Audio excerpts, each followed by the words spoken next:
নমস্কাৰ, মই সুদৰ্শন।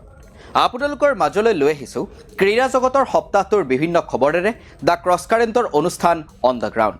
অপমানিত হৈ আন্তঃৰাষ্ট্ৰীয় ক্ৰিকেটৰ পৰা অৱসৰ ল'লে নেকি ৰবিচন্দ্ৰন অশ্বিনে? ড্ৰেছিং ৰুমত বাৰে বাৰে অপমানিত হৈছিল নেকি অফ স্পিনাৰ অশ্বিন?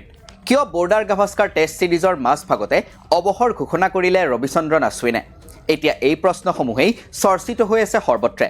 বিশ্ব ক্ৰিকেটৰ সৰ্বকালৰ অন্যতম সৰ্বশ্ৰেষ্ঠ ক্ৰিকেটাৰ কপিল দেৱৰ পৰা আৰম্ভ কৰি সুনীল গাভাস্কাৰলৈ ৰবিচন্দ্ৰন অশ্বিনৰ অৱসৰৰ ঘোষণাৰ সন্দৰ্ভত প্ৰশ্ন উত্থাপন কৰিছে। অৱসৰ ঘোষণা কৰাৰ পাছতেই অশ্বিন উভতিল নিজ দেশলৈ।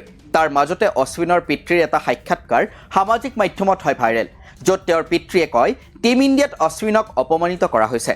কেতিয়ালৈকে অপমান সহ্য কৰিব, যাৰ বাবে তেওঁ অৱসৰ ঘোষণা কৰিলে? এয়া ৰবিচন্দ্ৰন অশ্বিনৰ পিতৃৰ এক ডাঙৰ অভিযোগ। অৱশ্যে তেওঁৰ পিতৃয়ে উল্লেখ কৰা নাছিল এই অভিযোগ কাৰ বিৰুদ্ধে।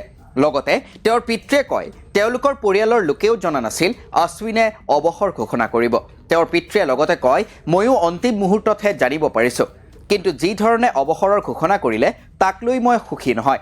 অৱসৰৰ সিদ্ধান্ত লোৱাটো তেওঁৰ নিজৰ কথা, কিন্তু হঠাতে অৱসৰৰ ঘোষণাত বিভিন্ন কাৰণ থাকিব পাৰে। এটা সুন্দৰ ক্ৰিকেটৰ কেৰিয়াৰৰ মাজতে হঠাৎ অৱসৰৰ ঘোষণা। হয়তো ৰবিচন্দ্ৰন অশ্বিনৰ কোটি কোটি অনুৰাগীৰ মনত এতিয়াও এই প্ৰশ্নই উদয় হৈ আছে। অপেনাৰ হিচাপে ক্ৰিকেট জীৱন আৰম্ভ কৰা অশ্বিনে পৰৱৰ্তী সময়ত তলৰ ফালে বেটিং কৰিছিল।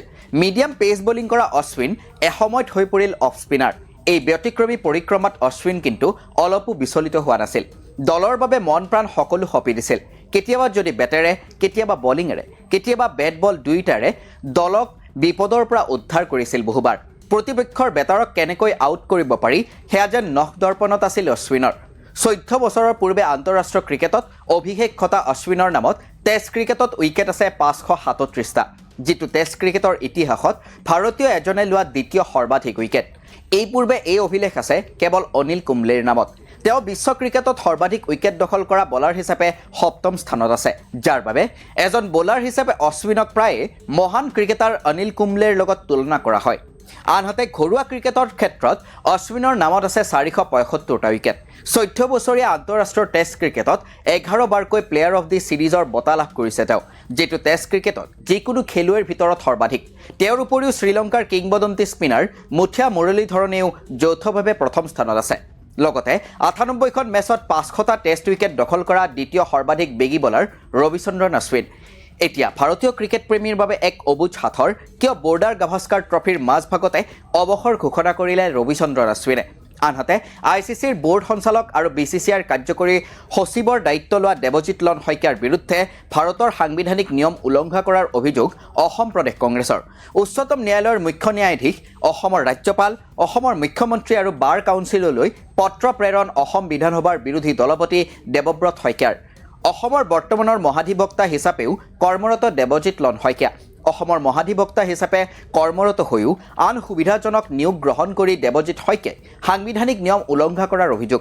এই অভিযোগৰ পাছতেই দেওবাৰে এখন সংবাদমেল সম্বোধন কৰি দেৱজিৎ শইকীয়াই তেওঁৰ বিৰুদ্ধে উত্থাপন কৰা অভিযোগ পুনৰ উঠাই ল'বলৈ আহ্বান জনায় বিৰোধী দলপতিগৰাকীক। সংবাদমেল সম্বোধন কৰি দেৱজিৎ লন শইকীয়াই ক'লে, সেইকাৰণে মই আশা কৰিম তেখেতে এই চিঠিখন উইথড্ৰ কৰি ল'ব লাগে বা তেখেতৰ এডভকেটৰ ওচৰত পুনৰ যাব লাগে, গৈ পেলাই বস্তুটোৰ ক্লেৰিফিকেশ্যন লৈ পেলাই তেওঁ ইয়াৰ ওপৰত এটা ক্লেৰিফিকেশ্যন তেওঁ মিডিয়াত দিয়ক, বা যিসকল ব্যক্তিলে তেওঁ এই চিঠিখন লিখিছিলে তেওঁলোকলে ইয়াৰ ক্লেৰিফিকেশ্যন এটা দি পঠোৱা উচিত। মই ভাবোঁ যে he was totally misguided by his lawyers, either he was misinformed about the facts and law which is prevailing, the situations which he is trying to create, or he was misguided, or he have deliberately done it just to damage my position.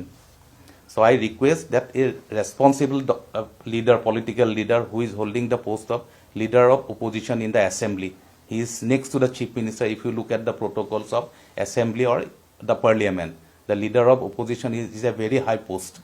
So while making this kind of allegations, the basic things should be clear.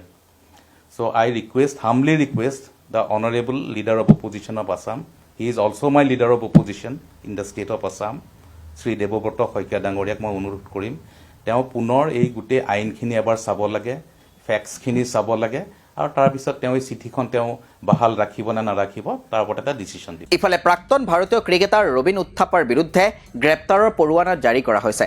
ভাৰতীয় দলৰ প্ৰাক্তন ক্ৰিকেটাৰগৰাকীয়ে নিজৰ কোম্পানীৰ কৰ্মচাৰীৰ দৰমহাৰ পৰা ধন কৰ্তন কৰি কৰ্মচাৰীৰ ভৱিষ্যনিধিত জমা নকৰাৰ অভিযোগ উত্থাপন হৈছে। উত্থাপ্পাই 23 লাখতকৈও অধিক টকা প্ৰতাৰণা কৰাৰ অভিযোগ উত্থাপন হৈছে। শেহতীয়াকৈ উত্থাপ্পাই দাবী কৰে তেওঁৰ এই দুৰ্নীতিৰ সৈতে কোনো সম্পৰ্ক নাই, কাৰণ যি কোম্পানীৰ বিৰুদ্ধে দুৰ্নীতিৰ অভিযোগ উত্থাপন হৈছে সেই কোম্পানীটোৰ লগত এতিয়া তেওঁৰ সম্পৰ্ক নাই। লগতে তেওঁ কয় যে বহু বছৰৰ আগতেই সেই কোম্পানীটোৰ পৰা তেওঁ দায়িত্ব ত্যাগ কৰিছিল। উল্লেখ্য যে উত্থাপ্পা আছিল এটা কাপোৰ নিৰ্মাণ কোম্পানীৰ পৰিচালক। কোম্পানীটোৰ সঞ্চালক হিচাপে উত্থাপ্পাক 27 ডিচেম্বৰৰ ভিতৰত বাবদ ধন জমা কৰিবলৈ নিৰ্দেশ দিয়া হৈছে। আঞ্চলিক PF আয়ুক্ত সদক্ষৰী গোপাল ৰেড্ডীয়ে 4 ডিচেম্বৰত উত্থাপ্পাৰ বিৰুদ্ধে গ্ৰেপ্তাৰৰ পৰোৱানা জাৰি কৰিছিল। এতিয়া পৰৱৰ্তী সময়তহে লক্ষণীয় হ'ব ভাৰতীয় ক্ৰিকেটাৰগৰাকীয়ে তেওঁৰ বিৰুদ্ধে উত্থাপিত এই অভিযোগসমূহ কিদৰে খণ্ডন কৰে। আপোনালোকে চাই আছিল দ্য ক্ৰছ কাৰেণ্টৰ বিশেষ অনুষ্ঠান অন দ্য গ্ৰাউণ্ড। প্ৰতি দেওবাৰে ক্ৰীড়া জগতৰ সপ্তাহটোৰ গুৰুত্বপূৰ্ণ বিভিন্ন বা বাতৰিৰে আপোনালোকৰ মাজলৈ লৈ আহিম অন দ্য গ্ৰাউণ্ড। ধন্যবাদ।